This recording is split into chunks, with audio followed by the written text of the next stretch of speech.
Wayne and Bethpage. What's up, Wayne? Hey, Mike, pleasure to speak to you again. What's happening? Nothing good. I'm disgusted with the Mets, honestly. They're lucky that they didn't get swept. Thank God Lugo was as good as he was. He was very good. Very good. He was unbelievable. And he's going to stay in the rotation now. There's no two ways about it. He has to. He has to. But, that kind of gives him a nice luxury now. And I've been fighting this idea for a while, and I finally come to grips with it, that they do need to trade deGrom.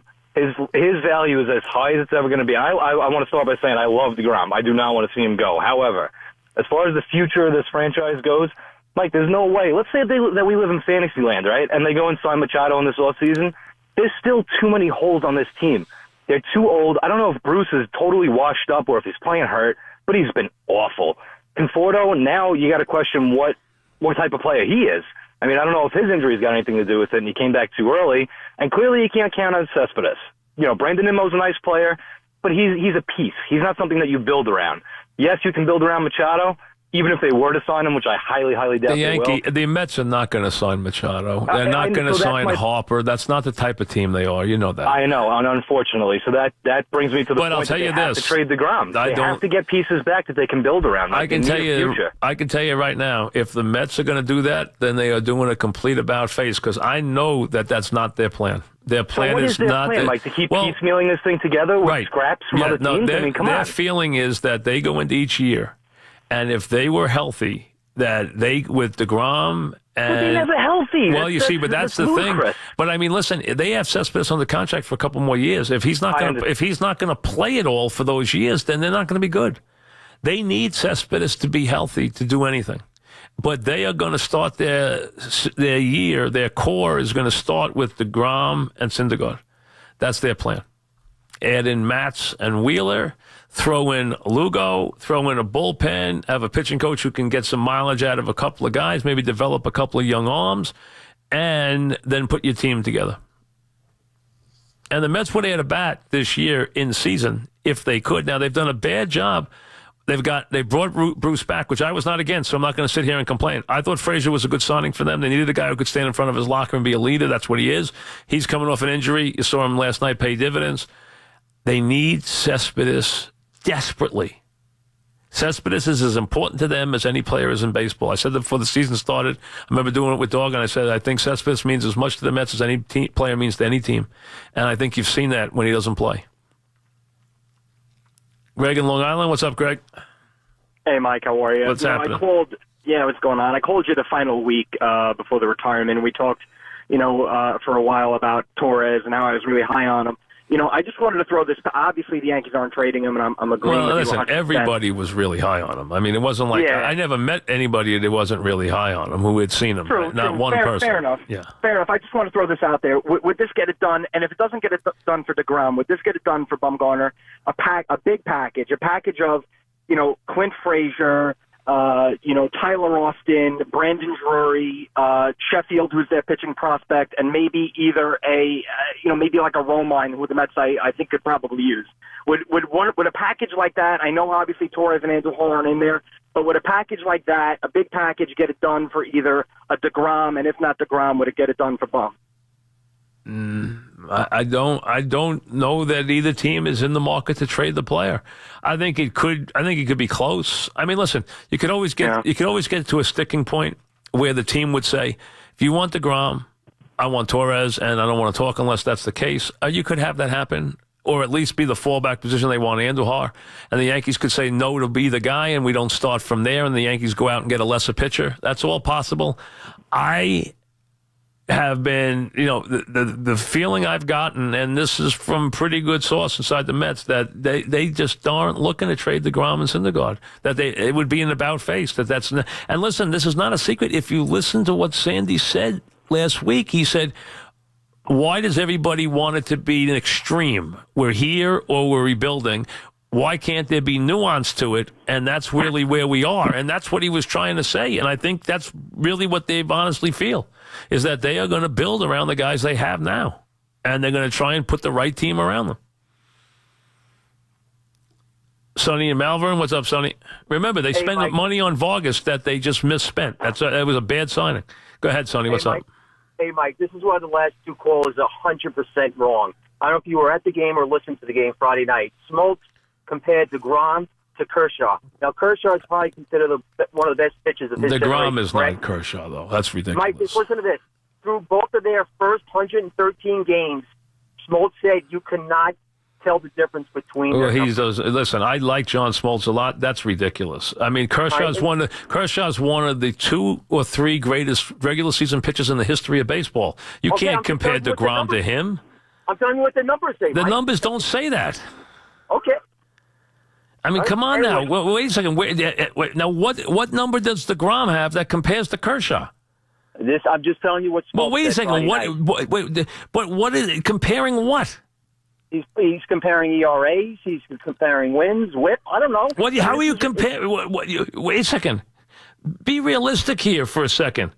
Give me deGrom's years. How are you comparing? I mean, in what way are you comparing what he's done to what Kershaw has done? I don't understand. Kershaw has been overwhelming. What has deGrom done that has been overwhelming? You would have to go and look at the numbers. I could give you the numbers.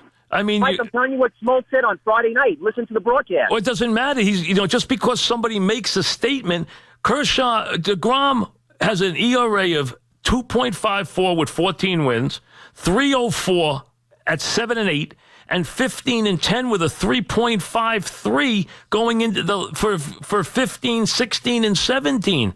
Now, you're going to compare that to Kershaw? It doesn't compute. Kershaw's been one of the 2 or 3 greatest pitchers in the regular season in the history of baseball. You can't compare those years when you're looking at those ERAs and stuff like that to Kershaw. I mean, Kershaw's numbers are insane for the regular season. They're off the charts. I mean, deGrom is a very good pitcher. But to compare him to Clayton Kershaw is insane. I mean, I didn't hear him say that, but I just don't even know what his point was, to be honest with you. How would you compare them? I don't even know what you would use to compare them. I mean, the one guy has been the most dominant pitcher in the sport by a wide margin. He's won everything you could possibly win. I mean, it's just, to me, I'm being honest. I'm not trying to knock deGrom. deGrom's a terrific pitcher. But the other guy's been insane. Here's Kershaw, okay? You gave me deGrom. I gave you 14 and 8 with a 2.54, 7 and 8 with a 3.04, and then last year with a 3.53. Here's Kershaw. You ready? I'll take him from his full seasons, 2010. 13 and 10 with a 2.91. 21 and 5 with a 2.2, won the ERA title. 14 and 9 with a 2.5, won the ERA title. 16 and 9 with a 1.8, won the ERA title. 21 and 3 with a 1.7, won the ERA title. 18 and 4, led the league in wins 3 times, led the league in ERA 6 times, led the league in innings pitched, shutouts, complete games. And his lifetime record is 145 and 68 with a 2.3 ERA. I mean, come on. Kershaw's been one of the greatest pitchers of all time. 21 and 3, 21 and 5, 18 and 4. ERA's a 1.8, 1.7. I mean, you can't compare that to his lifetime ERA is 2.3. I don't know. You might have missed something in the translation. I don't know what the point was, and I'm not trying to give John Smoltz a hard time, but I don't know how he could say that deGrom's career equals Kershaw's. I mean, I just don't even know what he's talking about. That's a little ridiculous. This guy's had in his 4th season, and he's having his best year, but his lifetime ERA, counting this year when he's at a 1.5, is 2.9, and he's won 49 games. The other guys won, and the most games he's ever won is 15. And 2 of the 4 years, his ERA's been over 3. The other guys led the ERA in the major leagues in ERA 5 times and led the league in wins 3 times. I don't understand, to be honest with you. I mean, he's not Clayton Kershaw. Kiefer in Bergenfield, New Jersey. What's up? Hi. I was a little disappointed to hear you say the Mets' plan is to keep deGrom because we all know what's going to happen. He's going to walk away in 2 years. They're going to get a draft pick for him because that's the way the Mets do things. I mean, listen, you might be right, but as of right now, unless they do an about face, that has been the plan that they have vocalized. Yeah, that's sad to hear because you know he's going to walk. If they're in the same shape they're in 2 years, he's not staying, and they're getting nothing. You know? Well, listen, like hopefully... People say, 5 years. We got the best pitcher for 5 years. He's walking in 2. You're not going to have him for 5 years. Hey, I understand, but you also remember, if you break this down and you trade deGrom, you might as well break everybody else down. You are not a young team. So if you are trading deGrom, what makes Syndergaard want to hang around here on a terrible team for a couple of years? And you got a lot of other old pieces to get rid of. You've got the third oldest team in baseball. So if you break this down, you might as well break it down all the way. I wouldn't go halfway. See, if I was going to break it down, if I'm going to trade deGrom, I might as well break it all the way down and start over. Because what am I building with? I got a bunch of old players here. What am I saving? Cespedes? Bruce? Frazier? What am I building with? Those two pitches are my building blocks. And hopefully the other pitches, Matt's growing up and, becoming a good pitcher, or, hopefully at 27 coming into his own, having Wheeler at 28 come into his own, hopefully having some of the bullpen guys like Gesellman or a Lugo. Lugo's not young, he's 28, Gesellman's 24, but having these guys start to, come to fruition and come into their own, and then build a staff around those guys. Joe in Astoria, what's up, Joe? Hey, what's going on, Mike? What's happening? Could I bring up something with LeBron James in the NBA Finals? Go ahead. Did you see the comments? It was between Game 3 and Game 4. I think a reporter had asked him something about, his teammates and the Golden State team. And he had said that the Golden State team was completely stacked. And he went through their whole lineup about how Durant was an all-star and Steph Curry was an all-star and MVP. And it was almost as if he was throwing this team underneath the bus, saying that we're not as good as the players across the players we were going against. How do you feel that? Listening to him say that, it was like he was waving the white flag already.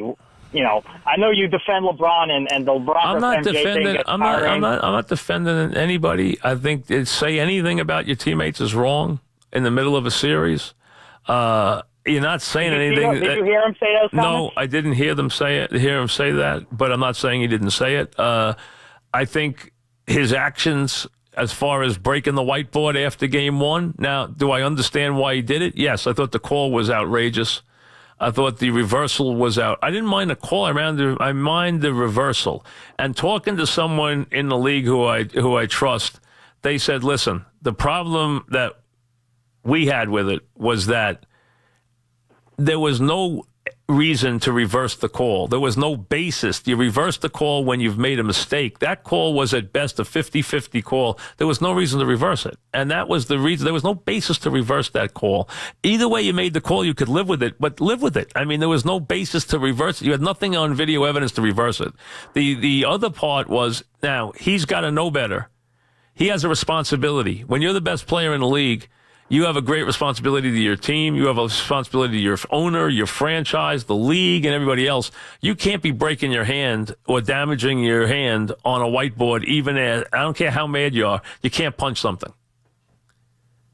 You can't punch something and affect the rest of your series. Now, they weren't going to win anyway. We know that. They didn't have the horses to win. We didn't want to see that final. I told you that how much I wanted not to see that final again. I didn't want to see it again. I knew what the outcome was going to be. I didn't want to see it. I knew all year that this Cleveland team could not play any defense and was going to have a terrible matchup problem with this team. And it did. And it got its killed by other than Durant, it got its killed by the role players as it did by the stars. I mean, the role players just killed them. Guys like McGee and Livingston just killed them in that series. What better way to celebrate with Dad